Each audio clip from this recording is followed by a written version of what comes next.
Anticorps, qu'est-ce que c'est? C'est un collectif citoyen contre la corruption et comme anticorps de la corruption dans la vie publique. Il s'agit de prémunir et de harmoniser l'élu avec ses engagements liés à une charte, notamment, mais également aussi d'aider et de réconcilier le citoyen avec le monde politique. On est né à l'époque du choc de 2002, à l'époque où le Front National était au second tour des élections, et les fondateurs d'Anticorps, je n'étais pas encore à l'époque, ont pensé qu'il était nécessaire que le discours soit porté par des citoyens et que ça soit ascendant, c'est-à-dire qu'on aille vers les élus, leur proposer une démarche, une sorte de livret pour qu'ils puissent à un moment donné savoir dans quelle situation ils se trouvent, tant dans la gestion des deniers publics que dans la gestion budgétaire de leur commune par rapport à leurs colistiers et par rapport à l'ensemble des sociétés qui peuvent être amenées ad hoc à gérer à travers leurs différents mandats. Et donc Anticorps est né en 2002. Nous avons actuellement grossi énormément suite au choc de l'affaire Cahuzac de 2013. Et à partir de là, effectivement, on s'est organisé en groupes locaux. Aujourd'hui, Anticorps compte près de 50 groupes locaux et près de 3000 adhérents selon le dernier baromètre. Ce qui veut dire qu'on est passé de 500 à 3000 en l'espace d'une année. Nous-mêmes ici sur le 34, on est passé de 30 adhérents, on est presque à 100 aujourd'hui. Et au-delà de cet état de fait et du portage, notre message il est clair, c'est stop à la corruption et pour l'éthique en politique. Aujourd'hui, Jean-Luc Savy nous fait l'honneur et l'avantage d'être le premier maire. Alors j'ai mis 2 héros par courtoisie, par humilité, mais je pense que déjà du Languedoc-Roussillon, ça c'est sûr, et peut-être de toute la France, mais c'est vrai que je n'ai pas encore, à l'heure où je vous parle, encore pu caler l'information avec notre permanent de notre bureau national. Par contre, ici, il y a une charte qui est une nouvelle mouture. Elle est spécifiquement faite à l'empreinte d'un maire signataire et non plus dans le cadre des élections municipales. Donc vous savez, aujourd'hui, on a fait signer 25 signataires dans le cadre de la campagne municipale. 2 maires ont été élus et donc sont signataires de la charte. Il y va d'Éric Bascou à Théran et de Philippe Sorel à Montpellier. Dans le cadre de sa démarche de Jean-Luc Savy, nous saluons donc le fait qu'il signe ses engagements après une campagne municipale. Et ça, pour nous, c'est quelque chose qui est révélateur et on souhaite qu'il ouvre la voie à d'autres maires.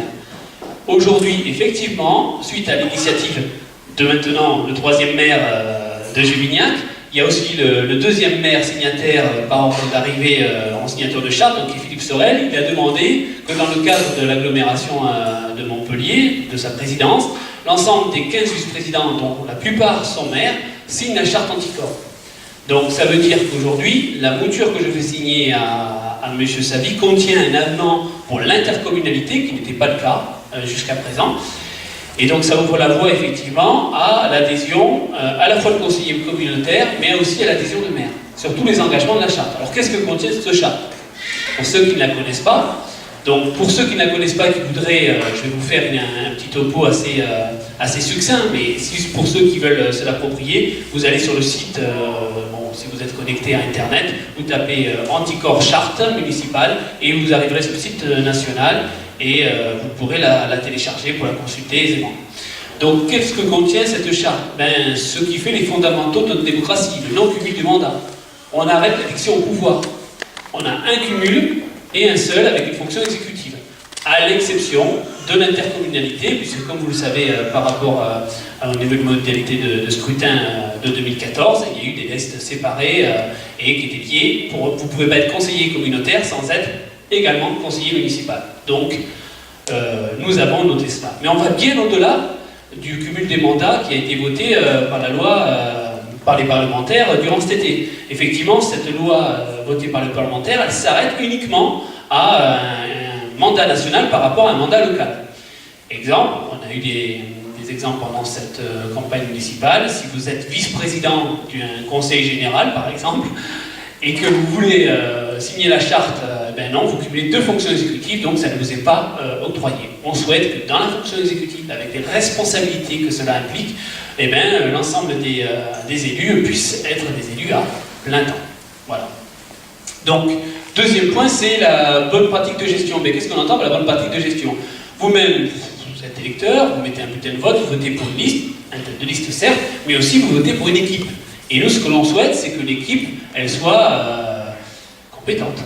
Et donc pour cela, on se propose des kits de formation, mais au-delà de ça, on lui demande de respecter la formation minimale que peut souscrire n'importe quel de ses colistiers, dans la gestion budgétaire, dans la gestion des marchés publics, les seuils, etc. Il faut une sensibilisation et il faut que ça soit acté. Voilà. Ensuite, il y a la fameuse transparence. La transparence, c'est permettre l'appel donc des autres, de la minorité qui est dite de l'opposition, mais la transparence, c'est également aussi permettre à tout électeur de savoir.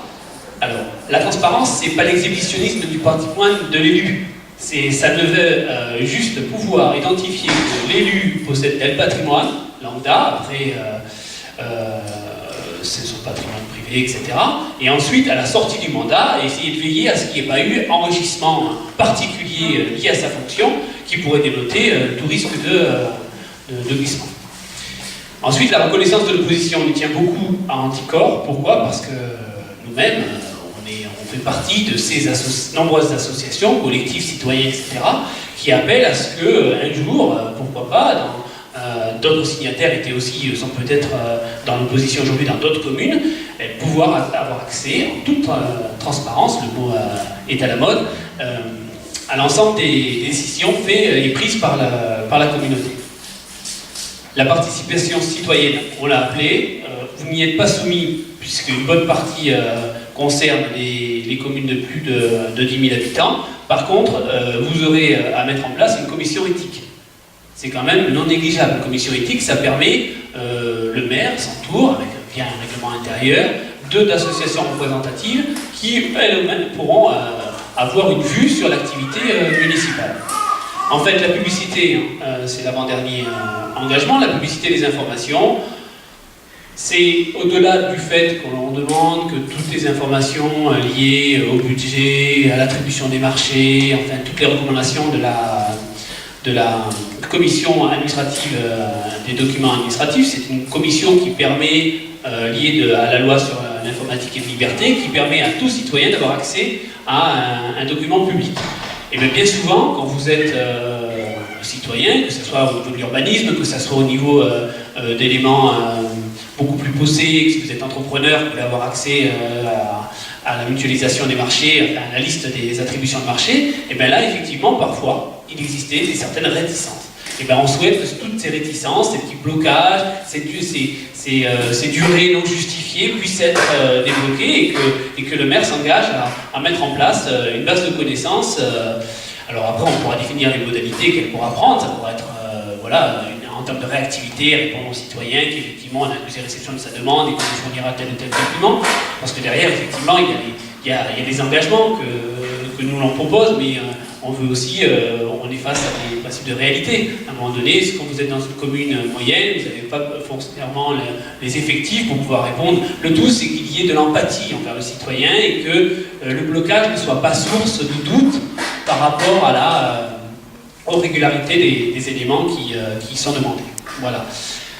Enfin, vous avez également le 7e engagement qui correspondra aussi à des éléments liés à la transparence. Mais au-delà de ça, Anticor, nous, ce qu'on souhaite, c'est se nourrir de toutes les statistiques qui aujourd'hui, dans les années 1977, il y avait seulement 30% de nos concitoyens qui pensaient l'avoir été corrompus, c'est monté jusqu'à 70% en sentiment de corruption.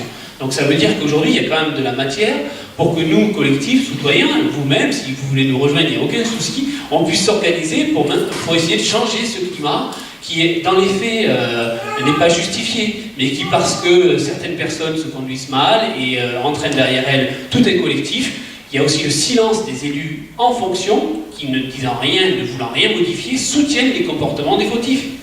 Il y a ça aussi qu'il faut prendre en considération. C'est que quand on veut changer, c'est pas qu'on veut changer blanc que blanc, qu'on soit des justiciers ni rien. Bien au contraire, on est là pour améliorer la relation du citoyen vis-à-vis de son Monsieur le Président, mesdames et messieurs les membres du bureau de l'association et mesdames et messieurs les élus, car ici dans cette salle, j'ai quelques colistiers avec moi. Mesdames, messieurs, donc c'est avec un immense honneur doublé d'un plaisir non dissimulé que je me tiens devant vous ce soir pour, avec une plume impatiente d'en découdre avec la charte dans un instant, pour marquer non pas d'une pierre blanche mais d'un trait bleu une ère nouvelle dans l'action politique à Juvignac.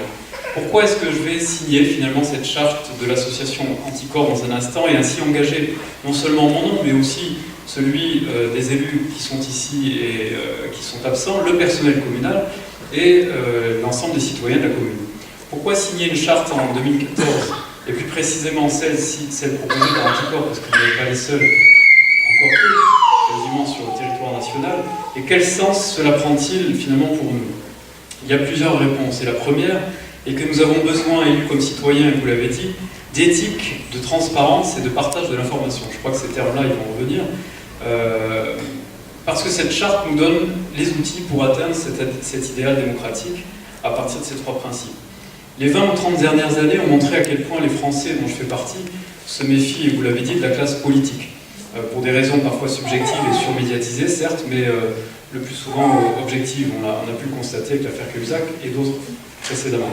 Je suis toujours effaré de constater finalement à quel point les conflits d'intérêts, les trafics d'influence, les prises illégales d'intérêts, les dessous de table et les petits arrangements entre amis viennent ternir l'image de la République. On s'étonne de l'augmentation du vote extrême, de la défiance croissante envers la classe politique et l'abstention massive constatée dans les urnes élection après élection. Un système qui, pour moi, ne partage pas l'information en amont avec les habitants, les associations et les élus, qui ne contribue pas non plus à rendre transparent et ouvert le processus décisionnel. Et pour moi, un système qui tourne en boucle sur lui-même et qui fait la part belle au clientélisme, au favoritisme et qui surtout perd la confiance de tous. On l'a dit maintes reprises. Le temps des maires roitelets faisant la loi sur un territoire dont ils se sentent propriétaires est pour moi révolu. Je n'oublierai jamais que nous sommes que de passage, non pas sur la terre mais sur un territoire, durant le temps du mandat confié par la population. La démocratie, du grec démos, peuple, et kratos, le pouvoir, est évidemment l'exercice du pouvoir par le peuple. Et j'allais dire, qui s'en souvient? Je considère que le pouvoir confié par les électeurs entre les mains d'une équipe municipale n'est pas un dû pour 6 ans, une carte blanche qui serait donnée au maire, mais bel et bien une sorte de pierre philosophale susceptible de transformer le métal en or sous condition de ces trois principes d'éthique, de transparence et de partage de l'information. J'ai toujours appliqué ces trois principes, à la fois dans ma vie personnelle, et ma femme est là pour en témoigner, et professionnelle également, dans mon métier d'inspecteur des finances publiques, où j'ai eu à appliquer ma propre éthique et l'éthique professionnelle. Et ces outils proposés sous forme de 7 articles, 9 articles, proposés par la charte Anticorps, permettent au fond de les faire vivre et de les imbriquer tous les trois à travers les actes de la gestion municipale. Les outils sont les suivants.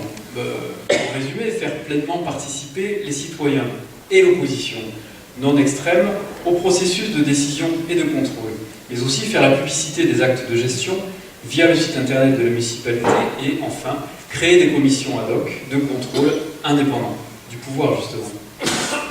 Les élus pour moi doivent se montrer exemplaires pour être crédibles, on l'a dit, et lorsque ce qui était invisible devient lisible aux yeux de celles et ceux qui vous ont élus, alors la confiance renaît. La confiance en quoi? En la démocratie, la confiance en la République, la confiance dans les femmes et dans les hommes qui la représentent.